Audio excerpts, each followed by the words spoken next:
Hindi pa nakontento ang dalawa sa kama. Nagawa pa nilang maglaro ng apoy sa loob ng banyo, kung saan sinulit ni Brixton ang pagtitiis na kanyang ginawa nung nasa Baguio pa sila. Nang matapos doon, ay muli silang bumalik sa kama. Ubos na pareho ang kanilang lakas. Gustuhin mang ulitin pa yon, hindi na kaya ng kanilang katawan na ubos na ang energy.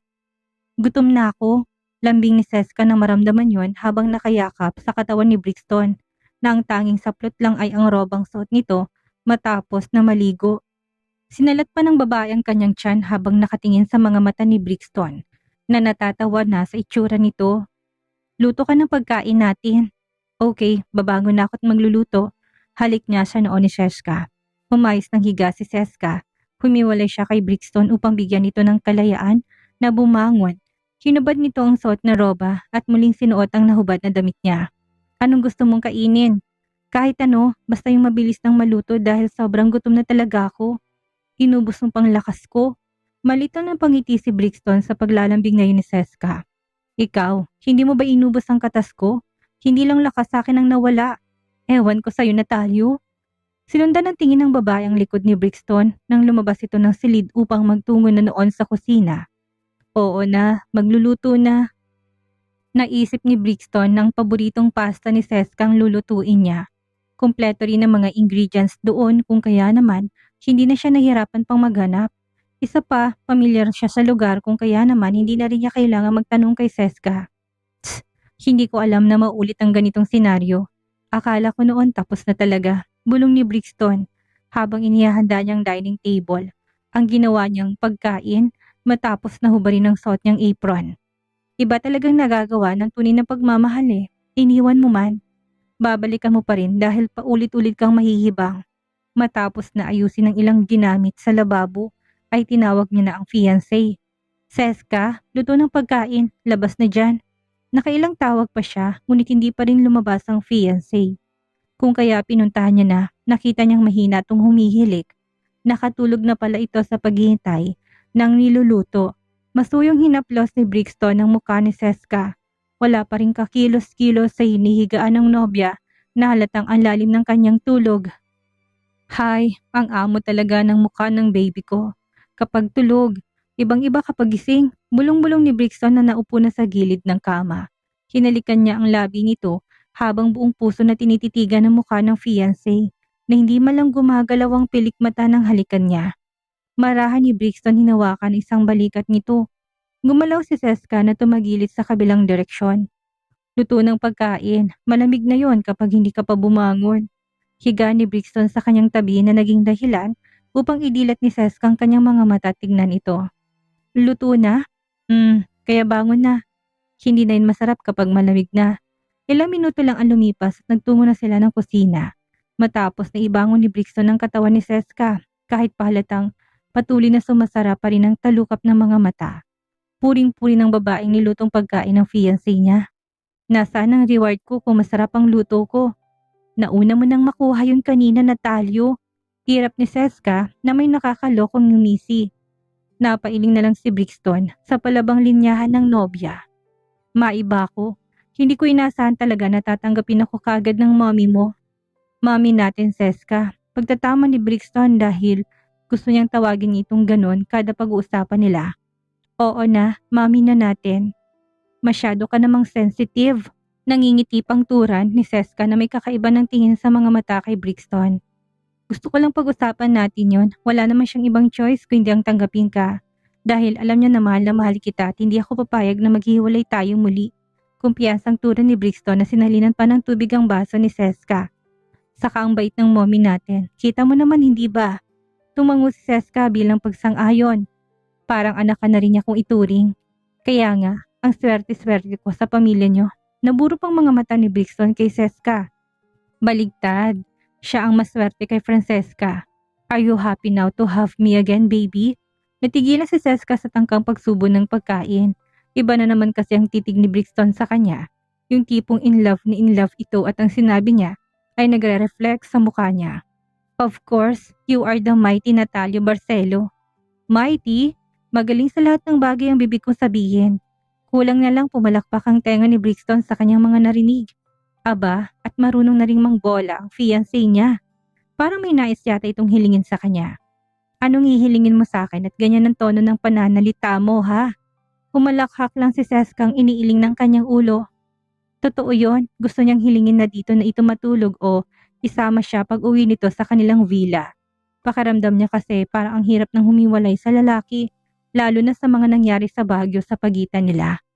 Wala matapos nilang kumain at malinis na ang kusina ay nakita ni Seska ang prenting upo ni Brixton na parang wala itong plano umalis ng kanyang apartment.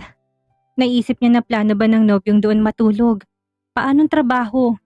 Hindi pwedeng hindi nito yan aasikasuhin. Wala kang planong umuwi?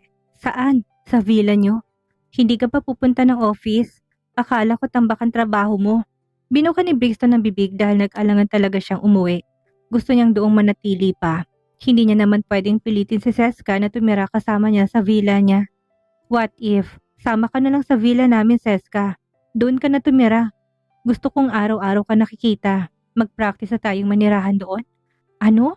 Impake ka na ng mga gamit mo. Napakurap na ng kanyang mga mata si Seska. Gusto niyang itanggi na sumagi yung sa isipan niya at maaaring nabasa ni Brixton. Kung kaya naman, nagbibigay ito ng offer sa kanya ngayon. Wag na, para naman mamiss natin ang bawat isa. 2 to 3 days na hindi natin pagkikita. Sobrang miss na miss natin noon ang bawat isa. Lihim na kinastigo ni Seska ang kanyang sarili na nais ng bawiin ang mga sinabi. Gusto niya nang tumayo, patakbong magtungo ng silid at kumuha ng ilang mga damit at gamit para sumama na sa nobyo. Kaso kailangan niyang panindigan ng sarili. Kung sakaling ipilit yun ni Natalio, wala siyang choice kundi ang pagbigyan nito. Ngunit bago pa nagawa yun ng lalaki, nakatanggap nito ng tawag mula sa kanyang tiyuhin na si Nick Bentacourt. Kailangan niyang unahin yun. Tito Nick, kumusta pong biyahe niyo? Tinaas ni Brixton ng isang palad kay Seska at bahagyang humakbang papalayo upang kausapin si Nick sa kabilang linya. Tumangulang naman ang nobya. Dala ko po yung mga bili ni Tita Krisa kay Mommy. Opo, pupunta ako ng company bukas. Kababalik lang ng buo nilang pamilya kasamang mag-asawang Bentacourt na nagdaos ng New Year sa ibang bansa. Pinunta nila umano ang mga Celis na tunay na ama ni Krisa. Naka-wheelchair na raw. Bukas po, dinner, sige po. Dadaling ko pong fiancé ko nang maipakilala sa inyo. Ibinaba na rin naman ni Brixton ang kanyang tawag sa tiyuhin matapos niyang makumpirmang pagpunta sa kanilang villa kinabukasan. Nilingon na ni Brixton si Seska na prenting nakaupo sa sofa, ngunit nasa kanyang buong atensyon. Halata si plantik ng kanyang mga mata na nais nitong makabalita sa kung anong napag-usapan nila ni Nick. Isasama mo ko sa villa ng mga Bentacourt? Turo pa ng babae sa kanyang sarili. Nang humakbang, si Brixton palapit sa kanya. Hindi makapaniwala doon si Seska kahit pa alam niyang darating sila sa puntong yon. Bukas? Seryoso ka ba? Sabi ni Tito Nick ay pumunta daw tayo. Siyempre isasama kita para formal na ipakilala sa kanila. Napatayo na si Seska, ngayon pa lang kinakabahan na siya. What more kapag kaharap niya na ang buong pamilya. Nabasa naman ni Brixton ang pagkabalisa sa mukha ng fiancé kung kaya nilapitan niya na upang pagaanin ng loob. Niyakap niyang fiancé at ilang sandali pa ay naupo sa sofa. Sinubukan ni Seska na umalis sa kandungan ni Brixton. Ngunit iginapos na niya siya ng lalaki gamit ang kanyang dalawang braso habang hindi nilulubayan ang tingin ng mga mata. Huwag kang kabahan, kasama mo naman ako eh. Panghihinuyo ni Brixton na mapansin ang dumaang takot sa mukha ni Seska, dala ng kanyang sinabi. Gumuso pa siya, saka naroon naman si Nixa. Suot ka ng magandang damit. Okay, tanging nasabi ni Seska dahil wala namang ibang dahilan upang tanggihan niyang alok ni Brixton. Alis na, hindi ba uuwi ka na sa villa? Paalala ni Seska kahit nang totoo'y taliwas doon ang kanyang nais na hilingin kay Natalio. Mamaya na, ungot ni Brixton inabot ng labi ni Seska na nasa kandungan niya pa rin. Masakit pa ba? Napakunot ang noon ni Seska sa tanong ni Brixton. Ilang saglit niyang inisip kung alin ang masakit na tinutukoy nito. Alin? Ang perlas mo. Gusto ko ulit sisirin bago ko umalis. Pabirong nilamuko si Seska ang mukha ni Brixton na malakas na doong humalakhak dahil sa naging reaksyon niya. Bakit naman yung sasakit ng hindi na nagawa pang ituloy ni Seska ang kanyang sasabihin nang hubaran na siya ni Brixton habang nasa kandungan pa rin. Sinubukan ng babae na tumutol pero ang totoo ay gustong gusto niya yon, kaso nga lang ay hindi siya binigyan ng pagkakataon ni Brixton na gawin ang kanyang gusto. Hindi naman nagpatalo si Seska na tinulak si Brixton pahiga sa sofa. Gulantang na doon tinignan siya ni Brixton. Anong ginagawa mo, Seska? Ako naman. Tanging sagot ni Seska na nakinubabawan ng katawan ni Brixton. Saan mo yan nalaman ha? Puno ng pagdududang tanong ni Brixton na humawak na si dibdib ni Seska. Sa'yo, hindi ba't ganito rin naman ang ginagawa mo? Malakas ang lopang tanong ni Seska. Ginagaya ko lang kung anong ginagawa mo sa akin. Puno ng paghanga na paawang ng bibig ni Brixton na titig pa rin sa mukha ni Seska. Na sa mga sandaling yon ay lumamlam na mga mata na tila ba expert sa kanyang ginagawa. Sa kanyang ibabaw, sa tanawing yon, alam niya sa kanyang sarili na mas lalo niya itong minahal. Hindi dahil ginagalingan ito, kundi dahil mabilis itong matuto sa kanya. That's my future wife, a fast learner, and good at everything. Ang plano niyang pag-uwi nila ng villa ng gabing yon ay hindi nangyari. Doon siya natulog sa apartment ni Seska at kinabukasan na lang siyang umalis. Inagahan niyang gumising nang sa ganon ay malutuan niya ng agahan din ang nobya. Aalis na ako, paalam ni Brixton, matapos na humalik sa labi na natutulog pa noong si Seska. Umungo lang si Seska at bahagyang gumalaw, ngunit hindi na ito pinilit pa ni Brixton na gumising. Bumangon at ihatid siya sa may pintuan ng apartment. Call me kapag nagising ka na ha? I love you. Masuyang sambit ni Brixton bago tuluyang nilisan ng apartment. Sinigurado niyang nakalapat ang pintuan nito nang umalis siya para manatiling safe. Mabilis na naligot nagpalit lang ng damit si Brixton. Sa villa at diretso na siyang nagtungo ng opisina. Sinalubong siya ni Helvy na kaagad pinaalalang increase sa kanyang sweldo na napag-usapan nila noon bago matapos ang taon. Mahinang natawa si Natalio, ngunit tinupad niyang pinangako niya noon sa kanyang secretary. Hindi lang si Helvy ang nakatanggap ng biyaya. Nagbigay pa si Brixton sa lahat ng employee ng additional 2,000 each employee na nakapasok ng araw na yon. Puring-puri naman ito ni Helvy na natili sa office niya matapos na ibalitang anunsyo. Helvy, please help me find which wedding company is better. I want to order a wedding dress. Napakunot ang noon ni Helvy. Hindi ba at cancel ng kasal nila ni Piper Balboa? Bakit naghahanap pa ito ng bago? Itutuloy niyo pa rin bang kasal kay Miss Piper, Mr. Barcelo? Hindi na nagawa pang masagot ni Brixton ang tanong ni Helvy dahil tumunog ng cellphone na hawak ni Helvy. Sa opisina yon, iniharap ni Helvy ang screen noon kay Brixton upang ipakita ko sinong tumatawag sa kanya sa puntong ito. Akin na. Tumalima naman kagad si Helvy, pamarsyang lumabas into ng opisina ni Brixton nang itaboy siya ng kanyang amo. Piper, nakababa ka na pala. Pwede ba akong pumunta sa opisina mo? Bakit? Ano pang kailangan mo sa akin? Hindi pa ba napanood ang sinabi ng daddy mo? Cancel ng engagement. Anong pag-uugali yan, Piper? Bakit kailangan mo isiksik sa akin ang sarili mo? Hindi ba't may iba kang gusto, ha? Sunod-sunod niyang tanong na halos magbuhol ng mga kilay doon. Hindi nagsalita si Piper sa kabilang linya. Ang totoo noon ay nagpoprotesta siya kay Skyler dahil hindi nito maintindihan ang side niya. Nagpaliwanag na siya tungkol sa pangyayari na kinakailangan niyang pumunta ng Baguio. Ngunit hindi siya nito pinapakinggan. Pinapalabas pa nitong umano ay may nangyari sa kanila ni Brixton kaya siya naghahabol. Sinabi niyang totoo na ang daddy niya ang may gawa noon. Ngunit hindi pa rin ito binibili ang alibay niya. Wala siyang choice kundi ang humingi sana ng tulong kay Brixton total. Pinsan naman niyang lalaki.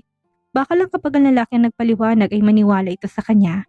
Ngunit ayaw naman siyang pakinggan ni Natalio na ito. Ayaw siyang pansinin. Naiirita na siyang yayabang nila. Kung hindi niya lang mahal si Skyler nung kangahabulin niya. Sandali, don't tell me na totoong nahulog ka na sa akin, Piper. Filingero pa nitong tanong sa babae sa kabilang linya. Sinantal pa ni Brixton ng kanyang likod sa upuan. Mahina na siyang natawa. Nakikinita ng mukha ni Piper. Kaya pinipilit mong makipag-usap sa akin. Hindi napakalayo ng tipo kong lalaki sa'yo. Kailangan ko lang ng tulong mo. Hindi ko na alam ang gagawin ko. Sorry, Piper. Busy ako. Hindi kita matutulungan kung ano man ang sinasabi mo. Problema mo, kaya mo na yan. Hindi mo ko kailangan dahil may sarili rin akong problema na kailangang unahin. Huwag mo na akong idamay pa dyan. Hindi naman mahirap ang gagawin mo, Brixton. You just need to explain. Bingi ka ba, Piper? Ang sabi ko busy ako at wala akong panahon sa'yo. Kaya mo na yan. Malalampasan mo yan. Bye. Pagkasabi nun, ibinaba na ni Brixton ang tawag at tinawag na si Helvy. Nakagad namang pumasok sa loob ng opisina. Block her number. In the future, don't answer her calls anymore. Even make appointments to have a meeting with me. Noted, Mr. Barcelo. Galaitin na pasigaw si Piper na hindi na makakonekta pa sa landline ng opisina ni Natalio. Hindi man lang talaga siya nito pinakinggan na sasabihin ng side niya. Hindi naman ito ang habol niya. Kundi ang pinsan nitong si Skyler yon. Hihingi lang siya ng tulong upang ma-explain at paniwalain ang lalaki dahil ayaw nitong paniwalaan ang sinasabi niya. Makikinig lang daw ito umano kung si Brixton mismo magsasabi sa kanya. Bagay na tinatarget ni Piper na mangyari. Humanda ka, Natalia Barcelo. May araw ka rin sa akin. Makikita mo, pagsisisihan mong hindi mo ko pinakinggan. Pagkatapos ng office work ni Brixton ay dumiretso siya sa apartment ni Seska upang sunduin ang kanyang fiancé. Lingid sa kaalaman ni Brixton ay lumabas si Seska upang mamili ng madadala niyang regalo sa mga kamag-anak ng fiancé niya. Bumili siya ng scarf para sa tiyahin nitong si Krisa. Hinulaan niya na lang yun na magugustuhan ng ginang dahil ganun ang hilig ng ina ni Brixton na napansin niya. Coral pen holder naman ang nabili niya para sa asawa nitong retired lawyer. Hindi na ako namili sa mga pinsan mo dahil hindi ko alam kung anong kanilang gusto. Sambit ni Seska matapos iyabang niya mga yon kay Brixton na nakatingin lang sa kanya ng mataman. Nasa living room siya nang dumating ito upang sunduin siya. Gayak naman na siya. Inayos niya na sarili nang mag-message ito na pupunta na siya doon. Hayaan mo na sila. Ang importante may regalo ka kay Tito Nick at kay Tita Krisa. Sambit ni Brixton na yakap si Seska. Inayos nga mabuti ni Seska ang kanyang sarili. Nais niyang maging presentable sa paningin ng Bentacourt clan. Kabado na siya. Alam niyang doon halos lumaki si Brixton. Kung kaya parang pangalawang magulang niya na sila. Kailangan niyang makapasa sa panlasa nila kasi baka mamaya tanggap siya ng mga Barcelo tapos hindi naman pala ng mga Bentacourt. Kinakabahan ako. Sa tingin mo ba, nagugustuhan nila ako? Oo naman, gusto ka nga ni Nixa. Walang pinagkaiba sa panlasa niyang mga magulang niya. Hindi na sila nagtagal pa sa apartment ni Seska. Magkahawak ang kamay na bumaba na rin sila kaagad upang umalis na. Pagkapasok nila ng sasakyan ay halos ayaw bumitaw ni Seska sa kamay ni Brixton. Pakiramdam niya, hindi pa rin totoong lahat ng iyon. She was really with Natalio openly and she could even follow him to visit relatives. Wala na problema pa. Ulitin ko sa'yo, mabait ang mga yon. Mukha lang istrikto masungit. Lalo na si Tito Nick pero mabait sila. Nagsuot na si Brixton ng seatbelt. Natigilan siya ng tangkang pagbuhay ng makina na makitang paninitig ni Seska. What's wrong? Kinakabahan ka pa rin ba? Iniling ni Seska ang kanyang ulo na umayos na ng upo at nagkabit na rin ng seatbelt. Hindi na. Pero hindi pa rin talaga ako makapaniwalang kasama mo ako ngayon.